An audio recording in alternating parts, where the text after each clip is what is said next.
Hello everyone, welcome to CPK Social Science classes. So student, today we'll start our new chapter that is about outcomes of democracy. ये आपके class 10th का chapter है, chapter number 7 of civics, outcomes of democracy. इससे previous वाले video में student मैंने आपको इसका इंट्रो पार्ट बताया था थोड़ा सा कि ये चैप्टर किसके बारे में है। तो इंट्रोडक्शन में हमने देखा था कि बड़े सारे रीजंस हैं कि हमने डेमोक्रेसी को अडॉप्ट किया है तो उसके क्या क्या आउटकम्स निकल के आते हैं, उसके क्या रिजल्ट थे। अगर अलग अलग लेवल पर, जैसे पॉलिटिकल लेवल पर अलग आउटकम्स थे, इकोनॉमिक लेवल पर अलग थे, सोशल लेवल पर अलग थे, तो काफ़ी सारे आउटकम्स निकल कर आते हैं। आउटकम्स मीन्स रिजल्ट किसके, डेमोक्रेसी अडॉप्ट करने के। तो स्टूडेंट ये हमारा फर्स्ट लेक्चर है एक तरह से। इंट्रोडक्शन को अगर हम छोड़ दें तो स्टार्ट यहाँ से होता है हमारा chapter, how do we assess democracies outcomes. Means democracy outcome मतलब डेमोक्रेसी के रिजल्ट। हम उसको असेस कैसे कर सकते हैं, कैलकुलेट कैसे कर सकते हैं, मेज़र कैसे कर सकते हैं। अब डेमोक्रेसी तो हम ले आए हैं, अब इसके रिजल्ट क्या है। अगर आप देखिए घर पे कोई मशीनरी लेके आते हैं या घर पर कोई नई कार लेके आते हैं, तो नई कार को हम चला के देखते हैं कि उसकी क्या स्पीड है, कितनी माइलेज है, कितना पेट्रोल वो यूज़ करती है, एक्सीडेंट होने पर कौन कौन सी चीज़ों को ज़्यादा नुकसान होता है, तो ये सब चीज़ें हम कैलकुलेट करते हैं। ऐसे डेमोक्रेसी भी एक मशीनरी की तरह वर्क करती है। उस मशीनरी को देखते हैं कैसे चलाया जाता है, चलाने के बाद उस मशीनरी के क्या रिजल्ट निकलते हैं। क्योंकि अगर हम जब तक उसकी परफॉर्मेंस नहीं देखेंगे, परफॉर्मेंस देखने के बाद ही हम जज कर पाएंगे कि जो चीज़ सही है या नहीं है। In the same way democracy को हमने अडॉप्ट किया और डेमोक्रेसी को हमने चलाया, चलाने के बाद अब उसकी क्या देखनी है, क्या परफॉर्मेंस हुई, परफॉर्मेंस के बाद अब उसका क्या रिजल्ट है कि वो जो डेमोक्रेसी को हमने अडॉप्ट किया है, whether the democracy is working properly according to the wishes of the people और नॉट, और वो कंट्री के वेलफेयर के लिए काम हुआ है या नहीं हुआ। तो उसके लिए हम क्या करते हैं, उसके आउटकम्स को असेस करते हैं। तो आज के इस वीडियो लेक्चर में हम डिस्कस करेंगे असेस ऑफ डेमोक्रेसी आउटकम, कि क्या आउटकम्स को हम असेस करेंगे। तो स्टूडेंट एक मैं आपको बता दूं, ये जो हमारा चैप्टर है थोड़ा सा थ्योरेटिकल पार्ट इसमें ज़्यादा है, मीन्स, और ये चैप्टर इम्पॉर्टेंट भी है एक तरह से। इससे डायरेक्ट क्वेश्चन बनते हैं आपके, और वो मैं आपको हर वीडियो लेक्चर में डायरेक्ट क्वेश्चन बताती जाऊँगी, और आपने उसको अच्छी तरह से सुनना भी है और पढ़ के लिखना भी है। A democracy and other forms of government. अब देखिए डेमोक्रेसी भी होती है और दूसरी फॉर्म्स ऑफ गवर्नमेंट भी होती है। दूसरी फॉर्म ऑफ गवर्नमेंट कैसी हो गई, जैसे मोनार्की रूल है, डिक्टेटरशिप है, तो अलग अलग फॉर्म्स हैं, और उसके साथ हम किसका कंपैरिजन कर रहे हैं, डेमोक्रेसी का। अब हर कंट्री अपने कंट्री की सिचुएशन के अकॉर्डिंग, हर जो मतलब पीपल हैं या वहाँ का जो राजा है, अपनी कंट्री की सिचुएशन के अकॉर्डिंग वो चीज़ को अपनी कंट्री में अडॉप्ट करता है। ज़रूरी नहीं है कि ऑल ओवर वर्ल्ड आप सिर्फ डेमोक्रेसी को ही देखें, नहीं, डेमोक्रेसी के साथ साथ दूसरी फॉर्म ऑफ गवर्नमेंट भी है, डिक्टेटरशिप भी है, मोनार्की रूल भी है। तो आपने जज करना है, आपके कंट्री की सिचुएशन के अकॉर्डिंग आपने देखना है कि आपको डेमोक्रेसी क्यों बेटर लगती है। तो अगर डेमोक्रेसी बेटर है तो उसके कुछ ना कुछ ऐसे रीजंस रहे होंगे, ऐसे इम्पैक्ट रहे होंगे, ऐसे फैक्टर रहे होंगे जिसकी वजह से हम बोल रहे हैं कि democracy is better. We felt that democracy was better, democracy is better because democracy हमें क्या क्या चीज़ें दे रही है, promotes equality among citizen. Democracy में ये रूल्स रेगुलेशन, कॉन्स्टिट्यूशन में लिखी हुई है लाइनें कि सिटीजन्स को इक्वालिटी मिलनी चाहिए, मतलब there should be no discrimination on the basis of caste, region and gender. Enhance the dignity of individual, लोगों की डिग्निटी मतलब हर पीपल को इक्वल प्रेफरेंस मिली है, किसी को बड़ा या छोटा नहीं माना जाता। Improves the quality of decision making. अब हमारी डेमोक्रेसी में ऐसा होता है कि टाइम लगता है डिसीजन लेने में, क्योंकि डिले हो जाती है, क्योंकि यहाँ पर कंसल्टेशन से डिसीजन लिया जाता है। ये नहीं है कि आज जैसे राजा है, राजा कैसे डिसीजन लेता है, जो उसने सोचा और उसके बाद उसने वो कर देना, उसको सबसे कंसल्टेशन नहीं करना। बट डेमोक्रेसी में क्या होता है, पार्लियामेंट बैठती है, पार्लियामेंट के ऊपर प्रॉपर डिस्कशन होता है, अगर डिसीजन राइट होता है तभी उसको इम्प्लीमेंट किया जाता है। तो जिसकी वजह से डिले हो जाती है, पर जो डिसीजन निकलता है वो क्वालिटेटिव निकलता है और एफिशिएंट निकलता है।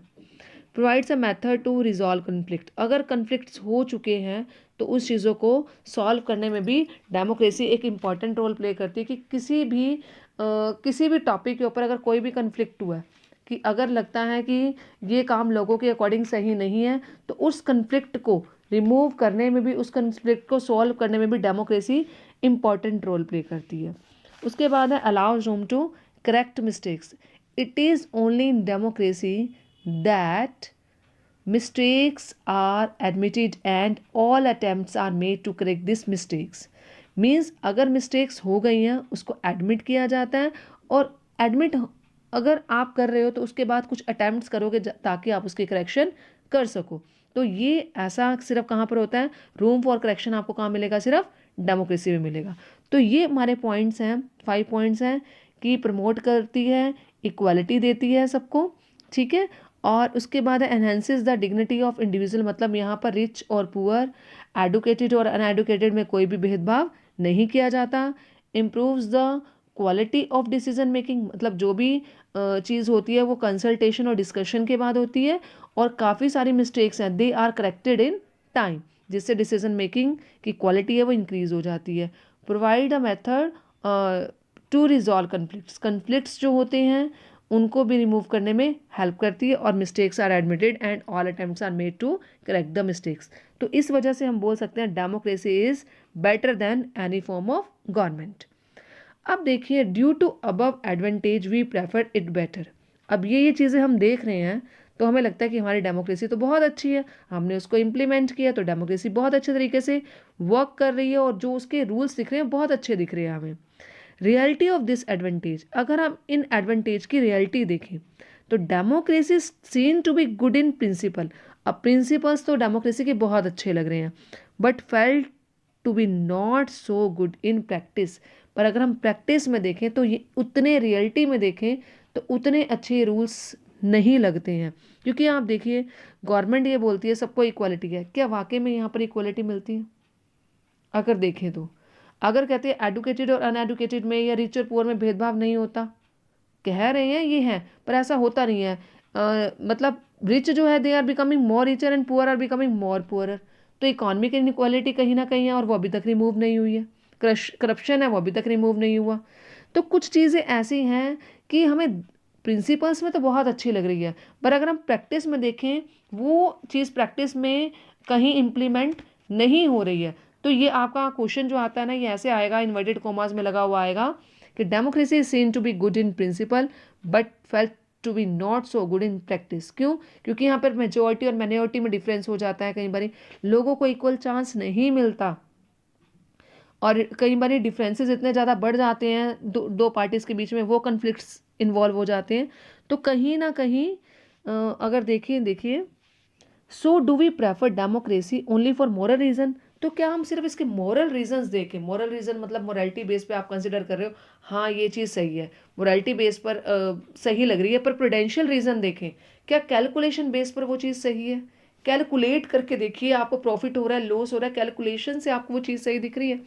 क्योंकि मोरालिटी रीज़न में अगर मैं देखूँ, अगर आज मैं किसी पर्सन को पढ़ा रही हूँ, उसको एडुकेट कर रही हूँ, जैसे मैं भी आपको लेक्चर दे रही हूँ, एडुकेटेड, मैं चाहती हूँ कि मेरे सारे लोग एडुकेटेड बने, तो मेरा ये मॉरल रीज़न है कि मुझे लगता है कि मुझे उसकी हेल्प करनी चाहिए, मेरी इनर कॉन्शियस अलाउ कर रही है। बट अगर प्रूडेंशियल रीज़न के अकॉर्डिंग देखो तो वो भी ठीक है, क्योंकि प्रूडेंशियल रीज़न से है कि अगर मैं लोगों को एडुकेट कर रही हूँ तो कहीं ना कहीं हमारी कंट्री से जो इलिटरेसी है वो कहीं ना कहीं कुछ ना कुछ तो ख़त्म होगी। मैं ये नहीं कह रही, मैं मतलब हमारे जैसे जो भी ऐसे टीच कर रहे हैं तो कहीं ना कहीं इलिटरेसी दूर होगी और लोगों को हेल्प भी मिलेगी। तो हमने यहाँ पर क्या डेमोक्रेसी को सिर्फ मॉरल रीज़न के लिए जज किया कि हमें ये करना चाहिए, मोरालिटी में दिख रहा है ठीक है, पर क्या उसका आउटकम एक्चुअली में प्रॉफिटेबल लग रहा है या नहीं लग रहा?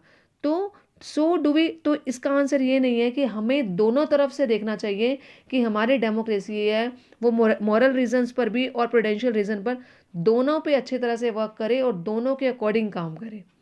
अब देखिए डेमोक्रेसीज मतलब बड़ी सारी डेमोक्रेसीज है, मैंने डेमोक्रेसी अपनी कंट्री इंडिया को नहीं लेके ऑल ओवर वर्ल्ड की बात करें। अब जैसे चाइना है, चाइना भी अपने आप को डेमोक्रेटिक कंट्री बोलती है। अब क्या चाइना में फ्री और फेयर मैनर में इलेक्शन होते हैं? जिम्बाब्वे बोलती है डेमोक्रेटिक कंट्री, क्या उसमें फ्री एंड फेयर मैनर में इलेक्शन होते हैं, सबको इक्वल राइट्स मिलता है?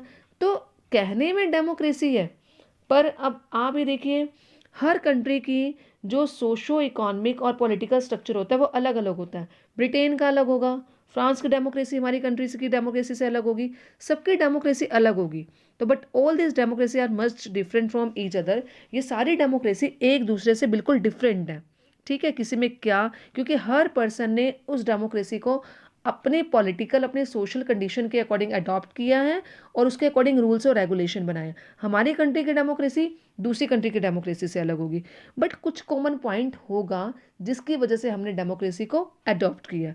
डेमोक्रेसी और आर एक्सपेक्टेशन। अब देखो, हमारी डेमोक्रेसी है, डेमोक्रेसी हमने इसलिए अडॉप्ट किया है कि कुछ हमारी एक्सपेक्टेशन मतलब क्या है, हमें यहाँ पर अपनी बात बोलने का राइट मिले, मतलब फ्रीडम ऑफ एक्सप्रेशन मिले, फ्रीडम ऑफ इक्वलिटी मिले, और freedom to adopt any religion, और डिसीजन मेकिंग में हम पार्टिसिपेट कर पाएँ, ये हमारी एक्सपेक्टेशन है।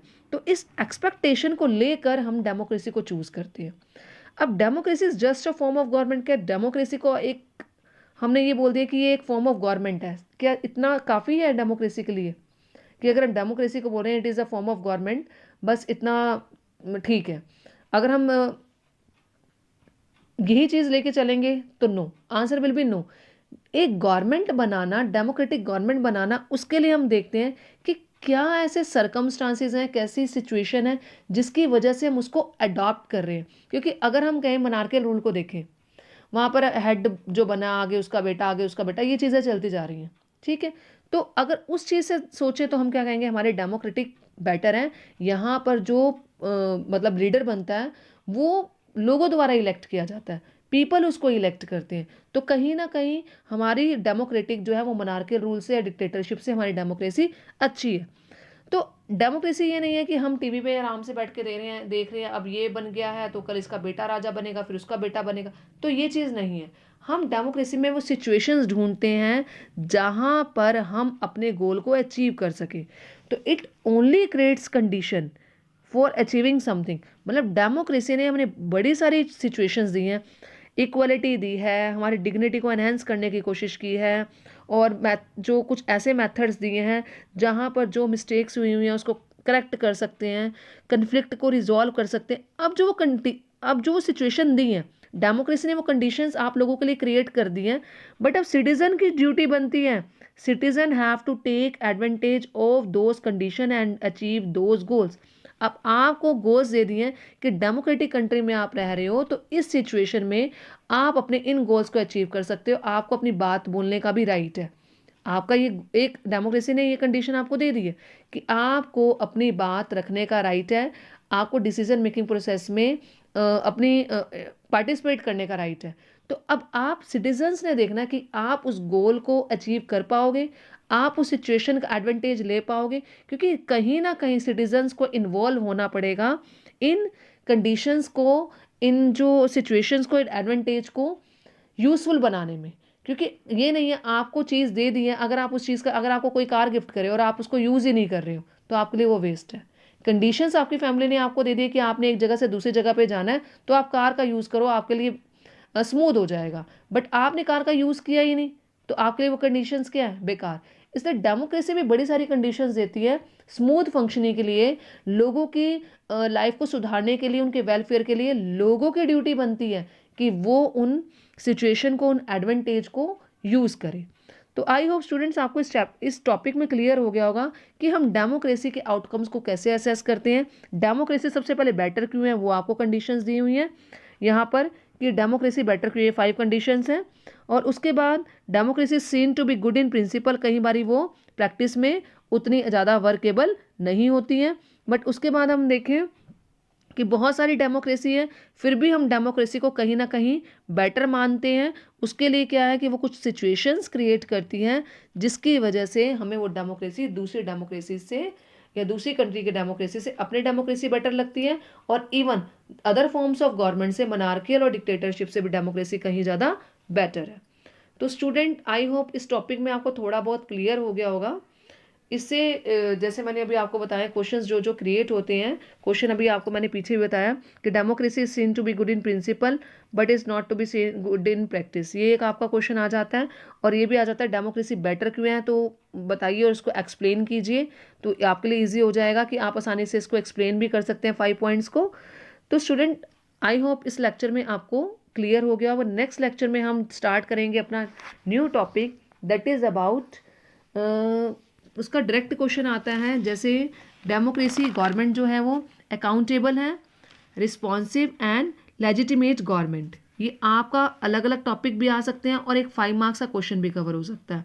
Accountable, responsive and legitimate government, इसको हम डिस्कस करेंगे अपने नेक्स्ट वीडियो लेक्चर में। Thank you.